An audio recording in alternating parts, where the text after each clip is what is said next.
clever people, and welcome to my review for Incarnate. So, Incarnate is a new film starring Aaron Eckhart, and it's basically a combination of The Exorcist and Inception, if those two movies were bad.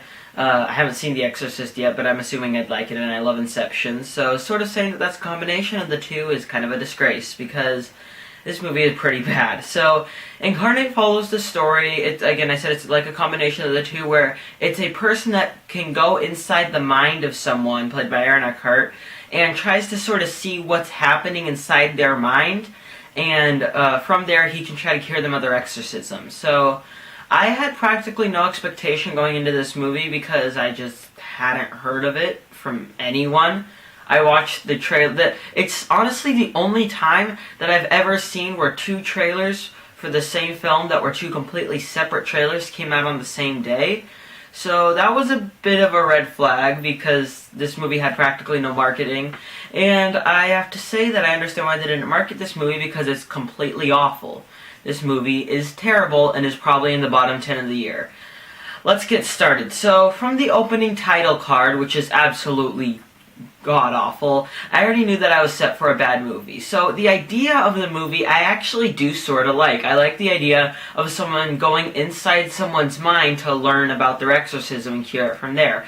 However, the way that they do it is completely unbelievable because they have nothing behind it. Look, I'm glad when a movie is not in your face about its world building. You know, Princess Mononoke is an example of that. It's a film that is not so in your face about the world building and pushing it towards you, but at the same time, you do need a bit of explanation so that you can understand what's going on, and this movie had absolutely none. It was completely set in modern day, so they didn't do anything to try to make it, more in the future, and it was absolutely terrible. And a lot of the movie, it thinks that it's very, very clever, but it's absolutely not. It's actually quite the opposite. It's not very clever at all. You can see a lot of the things coming, and that was definitely something that stood out as annoying. The dialogue is absolutely awful, and so is the script. Like, there are scenes where characters will say some of just the worst lines all year. There's a scene where someone is talking about how they broke up with someone because they wanted to go skydiving. That was actually written into the dialogue. And the script, too, is definitely to blame for it because it follows a lot of horror movie cliches. There is exposition in the movie about the exorcism, not about how they do it. Well, they do explain how they do it, but it's done terribly. And I gotta say, it's just jammed down your throat at random times. They're just randomly, someone will ask a question, they're like, okay, well let me give you this full 2-page explanation on what's happening, and let me give you this example, and this is why it's happening, and this is also why it's happening, and it's constantly non-stop and just in the most random of times. There'd be a scene where someone would say, how does this work? And they'd say, okay, well, here's how it works, and here's the long explanation that is super in detail, and probably way too in detail for anything going on. It's completely annoying. The acting also was quite unbelievable at quite a few times. Look, if I have to come up with one good thing about the movie, it's that Aaron Eckhart does a good job. He's fine in the movie, but even he has moments where he just acts so unbelievable. It's completely awful. It's just like a character will be talking normally, and you think, okay, this is sort of monotone. It's okay acting because it's not bad or good, and then suddenly they'll say a line that just doesn't fit with them at all. It's also a stretched out premise where this movie could have been 30 minutes long, and it's only an hour and 27 minutes, but still, there was a lot of added stuff in here, and added just added flashback sequences that were completely and utterly useless, that were just in the movie to extend the runtime. It was so clear that they were put there, which you also have to attribute to the script. The score, too, was terrible. It's exactly a cliche score. It's exactly what you think a horror movie score would sound like. And at times, it doesn't even fit the mood of the movie. The purpose of a score is to fit the mood of what the movie is trying to accomplish. And in this one, it just didn't fit so many times. There would be a heavy, intense drama scene, and it would have action music to it. And it made absolutely no sense. They also rely a lot of times on jump scares. It's practically constant and throughout that it's just, oh, this is scary because it's a jump scare, and oh, look at that, isn't that scary? Which really doesn't work to the movie because nothing is scary in this movie. It's a horror movie with absolutely nothing scary. So I never felt anything. I couldn't attach to anything because nothing at all was scary. It's also, as I mentioned before, it's very, very cliche. It follows a lot of the cliches that you find in horror movies. And there's a lot of huge issues with the ending. I will talk about that towards the later part of the review because I do need to explain that in full spoiler detail. So the last thing that I want to bring up, there's two things. One, another insanely stupid thing that the script does is keep the mother in the house where there is an exorcism. Why would she want to stay in the house? I understand that this is her son, and she wants to stay with the son. So she stays in the house while the son is in one room being terrorized by an evil demon. Which is completely moronic. If I woke up one day and my parents just happened to be, had a demon inside of them, then I would run out of the house, find an exorcist person, and then just stay away because I don't want to be in the same house where people could possibly be killed by touching something.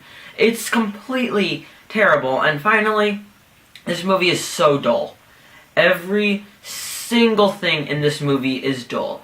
It starts off, it feels like nothing's happening. You're watching just something happen on screen, and it's so boring, and there's no life to it, there's no energy. It's absolutely terrible, and this entire movie is awful. I was surprised how much I disliked this movie, and as of right now, maybe I need to check again, but other than Gods of Egypt, this is probably the worst horror movie of the year. Because it's terrible on practically every level. I tried to point out some good things. I did mention that the idea is cool, but a cool idea presented on screen being bad is even worse. And Aaron Eckhart does a fine job at times. But that can't really hold up the movie, which in the end is why I have to give Incarnate a 2.75 out of 10. Awful movie, and you definitely shouldn't see it, which is why you shouldn't care about the spoiler alert that I am about to give for the movie. So, if you have not seen it, just pause the review and go see it, and come back here and finish the review. Alright, so towards the end of the movie, they suddenly try to give off the idea that Aaron Eckhart has secretly been in a dream this entire time. That he, after getting in the car crash that killed his wife and son, that he was actually just in a coma for 3 days and had these crazy dreams. And it's so obvious. It's so blatantly obvious that it is not what is happening at all. It almost hurts how obvious it is. It's so clear that throughout I was thinking, well, this movie's very, very dumb, but they aren't dumb enough to have it was a dream this entire time twist. I mean, maybe it is, which would make the score go down even more, but okay. But I clearly knew that it was fake, and then the ending comes, and it's one of the worst minutes I've ever seen put to film. So basically what happens is that Aaron Eckhart's character is practically dying. They jumped out of a window so that a spirit could go away, and then he's put in the back of an ambulance, and then a character comes in that has had a pure business relationship with him throughout the entire movie, but suddenly she cares about him. Okay, and then so basically she holds his hand and tries to make him come back to life, so they take those things, where they rub him up and say clear and push him against someone's body to try to bring him back to life. So they do that about 4 times, it doesn't work, so they're about to give up, and she's like, no, please, just do it one more time. And then, of course, with the cliches that happen in this movie, of course, he's brought back to life. And then she's like, oh, okay, thank God he's, happy and back to life again. And then he dies again. Okay, they lost him, but, I mean, the odds of that are very, very low. I have not taken a medical degree, but from what I know, if someone's brought back to life like that, they stay alive, but okay. And then the final shot of the movie is a sudden shot of a shaky camera hinting that the person who is in the van may be infested by the spirit, and it cuts to credits. Why is this ending so dumb? Because, like the rest of the movie, it tries to be very clever, but it absolutely isn't. That was a terrible time to end the movie. Leaving it open book is not something that this movie needed. It needed a conclusion, and I'm fine if a movie stays open. Again, I previously mentioned, I love Inception. That's in my top 100 of all time. But that doesn't mean that every movie should have an Inception ending, and the ending here is absolutely awful. And as I previously mentioned, I'm going to have to give Incarnate a 2.75 out of 10. Not a good movie. Alright, that concludes my review for Incarnate. So, what did you think of this movie if you saw it? Comment below in the comment section and let me know. I'm Robert Burke, and this has been The Clever Critics. Goodbye.